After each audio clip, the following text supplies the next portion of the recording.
madrileña, o en la sanidad madrileña se desata este conflicto laboral porque tiene un altavoz que consiste en que la izquierda lo propaga y se convierte en información de primera línea, porque eso está ocurriendo en otros consultorios de otras comunidades autónomas, y naturalmente no hay ningún altavoz que lo lleve a los medios como noticia de primera magnitud, como pasa en Madrid. De primer orden, dicho lo cual, ¿va a tener la izquierda culpa del problema? Dicho lo cual, Carmelo, naturalmente que hay problemas, naturalmente que hay problemas de gestión, naturalmente que hay pocos médicos, por cierto, pocos médicos porque viajan y pocos médicos porque se convocan pocas plazas MIR también por parte del Gobierno y del Estado, que también debería estar renovando ese tipo de plazas. También debería estar renovando ese tipo de plazas. Y en todo caso, como bien dice Nacho, tampoco dibujemos una situación en la sanidad madrileña como si los enfermos nos estuviéramos muriendo cada vez que no nos atienden en una consulta. Hay naturalmente que hay fallos, naturalmente que hay retrasos, naturalmente que hay dilaciones, pero hombre, yo creo que funciona razonablemente bien la sanidad madrileña. Igual que los valencianos sacan pecho de la fe, saca pecho de los mejores hospitales. Yo soy usuaria de la sanidad pública madrileña. Los médicos que han ido, los médicos mienten. Te he dicho que de fondo, Carmelo, claro que hay problemas de gestión. Los que han protestado no son todos los médicos, ¿no? Los médicos no te dicen que no tenemos una mala sanidad. Vamos a ver. Tenemos el sueldo y no se puede permitir. Son todos los que se permiten en otros países. Eso es lo que dicen, Carmelo. ¿Cómo es posible? Como con lo otro, una cosa es identificar el problema. Camino de 20 agresores con la condena rebajada gracias a la ley del solo sí es sí, y con cientos de peticiones de revisión vamos conociendo famosos depredadores sexuales que lo han solicitado formalmente. Es el caso, como decías, Antonio, de Félix Vidal Anido, conocido como el violador del Estilete. Ahora mismo está en la cárcel cumpliendo 13 años por agredir sexualmente a una chica con discapacidad psíquica en Oviedo. Su objetivo es que le rebajen 2 años de condena acogiéndose a la nueva ley de libertad sexual. Lo más grave, lo más sorprendente, es que no sería la primera vez que el violador del Estilete se beneficia de una reforma legal.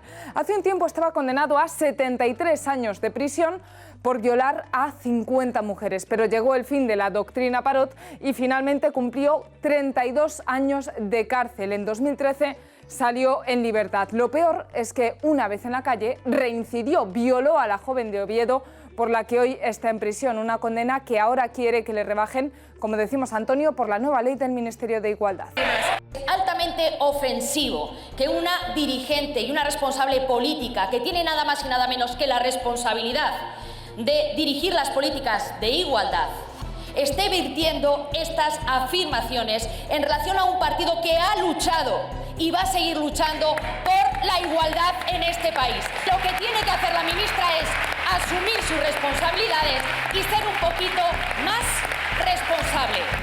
Preguntamos, Antonio, por la crispación política, una crispación de la que se ha dado buena muestra hoy en la sesión de control al Gobierno, como hemos visto, con insultos, con gritos, pero ¿quién es el principal responsable de esta crispación política nacional? ¿Irene Montero y sus últimas decisiones, la oposición y sus constantes críticas, o todos los políticos en general? Ustedes deciden en nuestra web, en 13tv.es. Hablando, sí, diciendo que Irene Montero poco menos que era la respuesta a todos los ataques que ha recibido durante estos tiempos.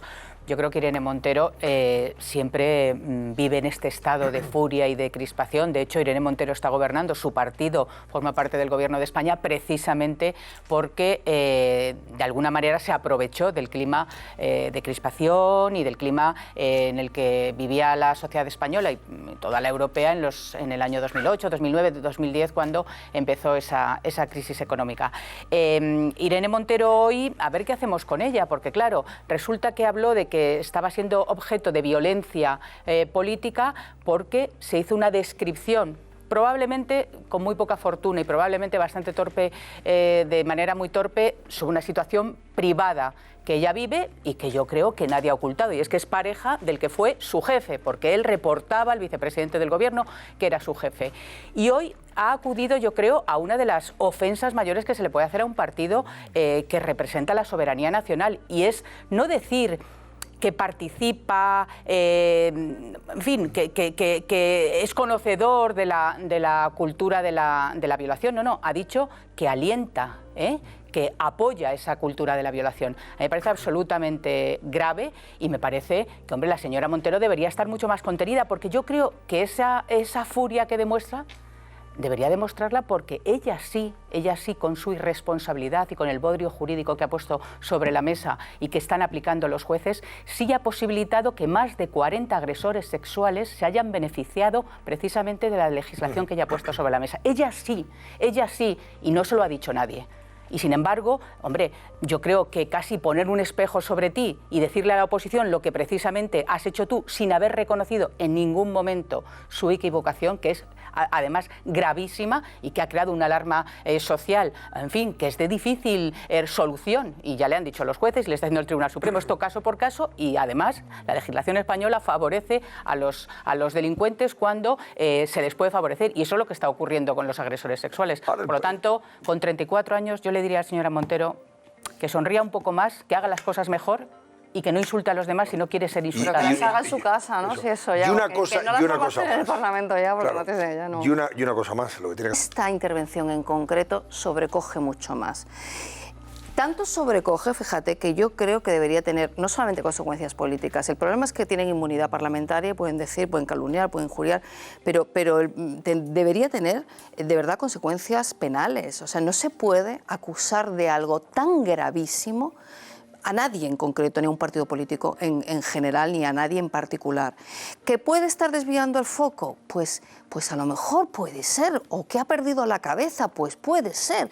Pero ¿y la reacción de la presidenta de la Cámara? ¿Cuál es la reacción de la presidenta de la Cámara, que ayer echó a una señora del Parlamento por decir la palabra filoetarra, palabra que por cierto se ha pronunciado 62 veces, 62 en el hemiciclo, y la conminó a que retirara la palabra, que la retiraran del diario de sesiones y acto seguido la echó?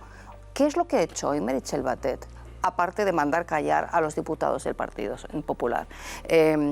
Bueno, un pequeño tirón de orejas, con eso, un ligero tironcito, con eso se ha despachado. Bueno, yo creo que lo de hoy ha sido absolutamente inadmisible. Inadmisible es, desde luego, la actuación de la ministra en los últimos tiempos. Inadmisible es que desde el Partido Socialista se esté callando escandalosamente y hoy el presidente del Gobierno haya callado escandalosamente, con un silencio atronador, una por una, todas las preguntas que le han hecho sobre las consecuencias de la ley es sí. Y lo que tiene que haber ya es una dimisión de Montero, que por desgracia no se va a producir, porque pone en riesgo la gobernabilidad de Sánchez, porque Montero está santificada en el Gobierno de Sánchez, porque las leyes que son impulsadas por Montero ni siquiera les ponen una coma por parte de los ministros socialistas. No preside el gobierno de Podemos.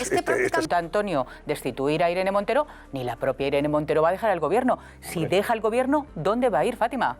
Bueno, preguntémoslo. ¿Dónde va a ir? Pero para eso, hay muchos ministros que no han dejado el gobierno porque han querido y se les ha empujado a marcharse. Pero ni su jefe lo va a hacer, ni ella va a dar el paso. Esto no va a pasar nunca con Irene Montero. Serán los ciudadanos. Nunca. La echarán. Ignacio Santamaría, buenas noches. Gente hasta ese extremo.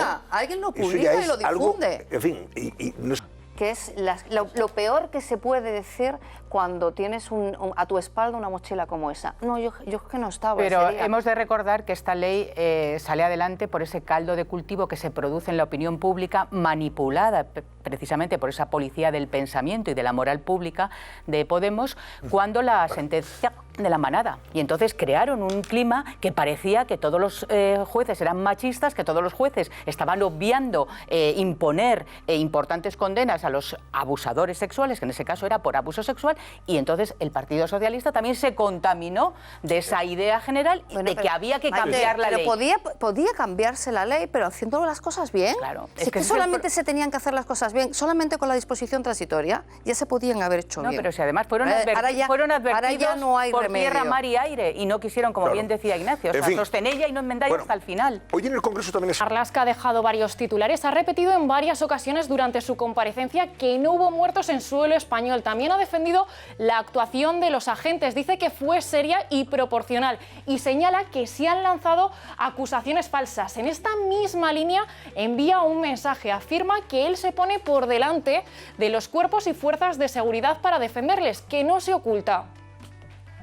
evidentemente. Claro. Teniendo en cuenta y conociendo a Sánchez, no lo va a cesar. Y él, desde luego, no se va a ir.